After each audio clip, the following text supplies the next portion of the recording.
boy Manila, this is Ashidal from ManilaShaker.com, and we're gonna unbox this super smooth smartphone. This is the Realme X3 SuperZoom. So this box right here is a yellow box, yes. So what should we expect with this phone? What are its capabilities? What are the unique features it can offer that will define this smartphone we have right now?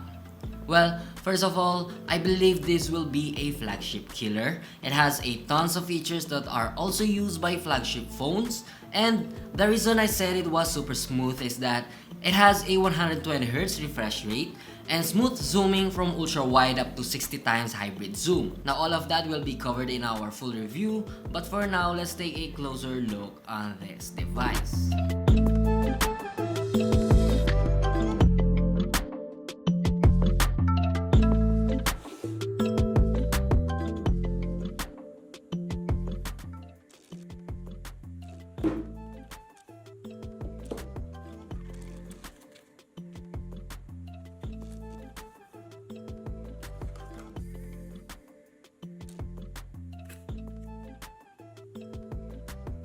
So as you can see, we got a free translucent case with some documentation, then a 30-watt power brick, and a USB Type-C cable, then the SIM tray ejector pin.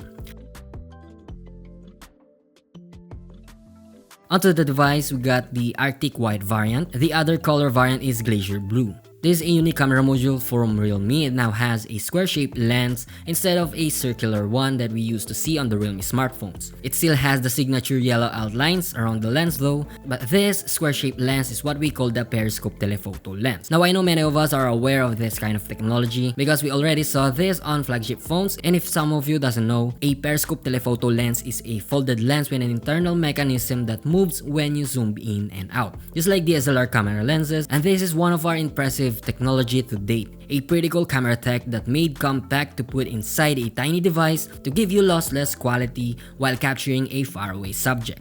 Now looking at the back, it has a smooth matte finish that is less likely fingerprint magnet. Holding the phone feels like my hands are sweaty. It is so smooth that it feels like it will easily slip through your hands, or more likely to fall off from the table when it vibrates. But the design is impressive, and I can see two designs. First, the line looks like a leaf shape if the light reflected, but the most noticeable design on the back is the reflection line. It's like a burning paper. The lines have an outer glow, and it feels like Wonder Woman's lasso of truth. I don't know, maybe it's just me, but it's pretty cool. It feels like it's cold and hot at the same time. Also, it has a curved back, so even if it feels slippery, it thus adds extra grip thanks to the 3D curved back build. Now on the frame, it has a silver look, and around the phone, it has a volume rocker on the right and a power key with an integrated fingerprint scanner on the left. The bottom is a SIM tray with dual nano SIM, but unfortunately, it has no expandable storage, although our unit has 256GB internal storage, so that's fine. Next to it is the microphone, USB Type-C port, and speakers. Lastly, on top is a secondary noise cancelling microphone. Up front, we get a dual front selfie, consists of 32MP main and an 8MP ultra wide. The screen has a 120Hz refresh rate, as I said earlier. Now I just want to point out, even if we upload this video at 60fps, you will not feel the 120Hz since most standard smartphones are currently at 60Hz. And even if you do have 120Hz display, YouTube compression will compress the video down to 60fps. So unless we upload this video slowed down and you will play it at 2x speed, theoretically maybe you can see some difference. But for comparison, we can just slow-mo the clip and you will start to see the difference. That's the only way you can see how it differs to other 60Hz phones.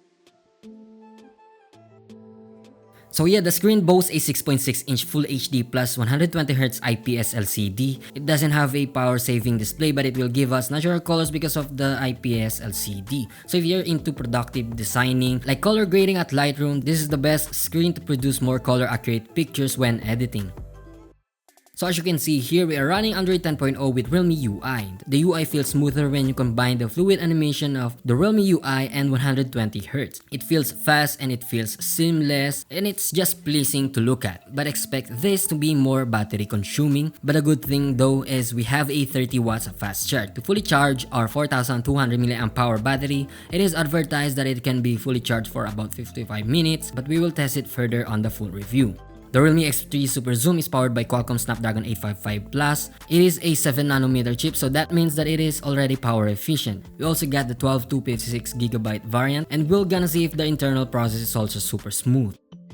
Now for the camera specs, we got a total of 4 cameras, including first the 8MP periscope telephoto lens, 2MP macro lens, 64MP f1.8 main cam, it I believe has a Samsung GW1 camera sensor. Then the 8MP ultra wide. Well, before we go with the sample photos from the Realme X3 SuperZoom, we want to say that not only does it have 120Hz smooth display, it also has a smooth zoom, which means it has a seamless transition between lenses from ultra wide to the main cam to the telephoto lens and vice versa, and it's pretty awesome. It offers that kind of experience in this device. It also has a feature called Starry Night, which we will further explain on the full review.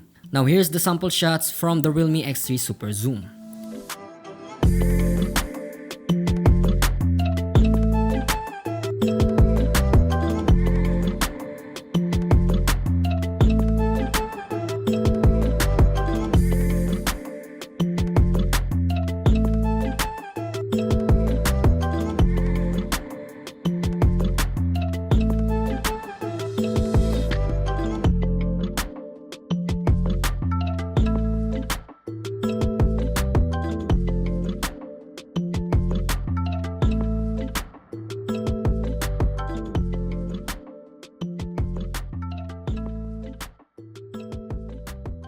So that's the Realme X3 SuperZoom, and we really want to try the Starry Night feature that shoots a very long exposure shot to produce stunning bright skies at night.